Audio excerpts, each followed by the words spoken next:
While serving in the military and special operations, the demand that the mission required was to be an all-in, debt-to-pay, selfless service model, which means go until you can't anymore. I was confused and I didn't understand the things I was having problems with about myself, paired with the idea of selfless service. So I kept doing more of the same with the hope that things will work out.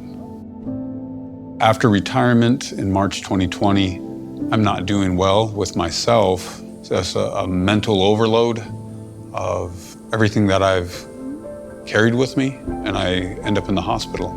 2 weeks of intermittent hallucination. I was terrorized by these hallucinations, by what I experienced. And coming out of that, my family was still there, my friends were still there, and hope was reestablished. I was working on a contract here in the Phoenix area, and the second week, my friend Danny came down and he's speaking about Shields and Stripes. He put me in contact with Steve and he says, yes, hey, you need to come to this, we want you to come to this, here's how you do it. And Steve was true to his word. So the transformational change that Shields and Stripes helps one to see for his or herself is the basis of what a loving parent does for a child.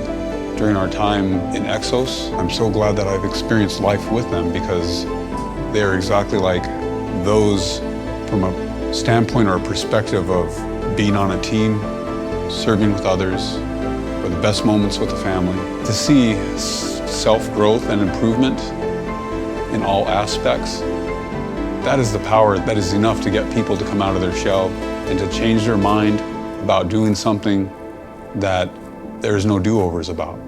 The version of us that showed up is not the version that is sitting in front of this camera or the version that will return home to our families. I'm grateful that I have an opportunity to live this and to find healing in this journey so that way my family deserves the husband and father that I can be for them, and I deserve to be loving to myself.